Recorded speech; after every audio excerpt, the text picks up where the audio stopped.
ये मैरिज की ब्लूप्रिंट होती क्या है और हमें पार्टनर के साथ उसे डिस्कस क्यों करना चाहिए। हर एक व्यक्ति के मन में वो मैरिज में किस तरह पार्टनर के साथ बिहेव करेंगे और उनका पार्टनर मैरिज लाइफ में उनके साथ कैसा बिहेव करेगा, उसकी एक रोल मॉडल इमेज बनाए हुए रखता है। अब हर बार ऐसा जरूरी तो नहीं है कि हमने जो इमेज बनाई है उसी हिसाब से पार्टनर हमारे साथ बिहेव करेगा। हमारे इस रोल मॉडल इमेज के काफी हद तक व्यू हमारे पेरेंट्स की मैरिज लाइफ से आते हैं, क्योंकि एक मैरिज लाइफ जो हमने करीबी से ऑब्जर्व की हुई हो तो वो हमारे पेरेंट्स की होती है। अगर मैरिज लाइफ में कोई अनफेमिलियर सिचुएशन आ जाए, कोई कंफ्लिक्ट होने लगे, तो उस सिचुएशन में हम कैसे वर्तणूक करेंगे उसका आधार हमारे अपने पेरेंट्स की मैरिज लाइफ पे कैसे व्यू रहे हैं उस पे रहता है। जब दो लोग एक साथ अलग अलग एक्सपीरियंस लेके एक अलग अलग मैरिज की व्यूज लेके साथ रहने लगेंगे तो मिसमैच होना तो एक नॉर्मल सी चीज होती है और उसके कारण कन्फ्लिक्ट भी होने लगते हैं।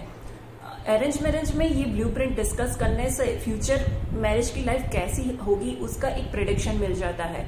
और लव मैरिज में भी जो मैरिज के पहले जो अच्छी लाइफ चल रही थी वो मैरिज के बाद कन्फ्लिक्ट में कन्वर्ट इसलिए हो जाती है। लव मैरिज के बाद हम आजू बाजू के लोगों से और एनवायरनमेंट से किस तरह से डील करेंगे उसकी कुछ बात ही नहीं की होती है। इसीलिए मैरिज की ब्लूप्रिंट डिस्कस करने से काफी हद तक हम तैयार रहते हैं कि हमें मैरिज में किस तरह से वर्तणूक के लिए प्रिपेयर रहना है। अब दो पार्टनर अपने मैरिज के एक्सपेक्टेशन लेके एक साथ आते हैं और ये इसको प्राइमरी ब्लूप्रिंट बोलते हैं। इस दो ब्लूप्रिंट को डिस्कस करके हमें एक फाइनल ब्लूप्रिंट बनानी होती है। ये ब्लूप्रिंट किस तरह की होगी उसके मैं कुछ आइडिया दे देती हूँ।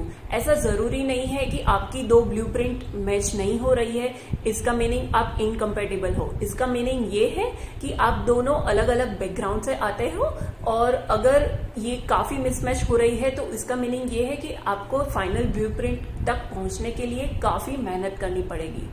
दूसरी बात, जो बात आपके पेरेंट्स के लिए वर्क कर गई हो वो आपके लिए भी वर्क करेगी, ऐसा हर बार जरूरी नहीं होता है। आपके पेरेंट्स अलग टाइम से थे और उनकी एक दूसरे के लिए एक्सपेक्टेशन अलग हो सकती है। तीसरी बात कि आपका हस्बैंड आपका फादर नहीं है और आपकी वाइफ आपकी मदर नहीं है, तो आपका ऑपोजिट जेंडर के पेरेंट्स जैसा ही वो मैरिज लाइफ में बिहेव करेगी ऐसा हम एक्सपेक्ट नहीं कर सकते। ये एक्सपेक्ट करना बिल्कुल गलत है। चौथा, कोई डिसीजन राइट या रॉन्ग नहीं होता है। जो एक दूसरे के लिए वर्क करता है वही डिसीजन राइट कहलाता है। ऐसा जरूर नहीं है कि जो जमाने को पसंद है वही डिसीजन राइट होता है। जो चीज आप दोनों के लिए वर्क करती है वही राइट डिसीजन कहलाएगा। पांचवी चीज, अपने पार्टनर की जो नीड है उनको ब्लूप्रिंट में इंक्लूड करने का कुछ ट्राई करो और फिर भी आप इरिटेट हो रहे हो तो पार्टनर को एक अच्छे कर्टेसी के साथ मना कर दो, पर उसके लिए उसमें एग्रेशन होना की जरूरत नहीं होती है। छठी चीज, कुछ बार अगर कुछ चीजें इरिटेट कर रही है तो भी उनको करने के लिए एक ट्राई करो। कुछ बार तो ट्राई करने से ही पता चलता है, तो ऑटोमेटिकली वो चीज आ जाती है या फिर निकल जाती है। सातवीं चीज, अगर दोनों कुछ पर्टिकुलर पॉइंट पे एग्री नहीं हो रहे हैं तो उनको इस चीज को टेम्पररी साइड में रखना है और चीजों पे फोकस करना है। जैसे जैसे दोनों एक दूसरे के साथ क्लोज आने लगेंगे तब उस चीज को धीरे धीरे इंक्लूड करने से भी ये काफी हद तक सॉल्व होने लगती है। आठवीं चीज, ऐसा जरूरी नहीं है कि आपका पेरेंट्स डाइवोर्स है तो उनका ब्लूप्रिंट बिल्कुल बकवास है। डाइवोर्स पेरेंट्स की मैरिज लाइफ में भी कुछ अच्छे पॉइंट्स होते हैं जिनको इंक्लूड किया जा सकता है। उस ब्लूप्रिंट को बिल्कुल नकारना वैलिड नहीं होता है। नौवीं चीज कि आपकी ब्लूप्रिंट में से एक पॉइंट ले गए और पार्टनर की ब्लूप्रिंट में से एक पॉइंट ले गए और ब्लूप्रिंट बनाए गए, ऐसा नहीं होना चाहिए। दोनों का जो एक आइडियल पॉइंट पे जो एग्रीमेंट होता है, दोनों खुश है, उस तरह की ब्लूप्रिंट बनानी चाहिए।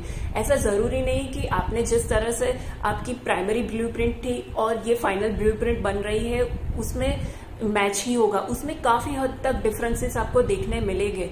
तो एक कॉमन पॉइंट पे आके दोनों खुश रह के ये चीज पे एग्री हो गए, ऐसी ब्लूप्रिंट बननी चाहिए।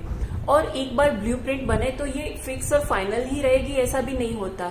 लाइफ के एक्सपीरियंस के हिसाब से उसमें भी काफी चेंज से बदलाव आते हैं। ये मैरिज की ब्लूप्रिंट बनाना ये ऐसी चीज नहीं है कि आपको पेन और पेपर लेना है और हमें मैथ्स की तरह प्लस माइनस करने जाना है। ये ब्लूप्रिंट आप जब एक दूसरे के साथ टाइम स्पेंड करते हो, तब एक दूसरे के साथ जो डिस्कशन करते हो उससे ही आपको काफी हद तक अंदाजा आ जाता है। So it is good to discuss marriage blueprint.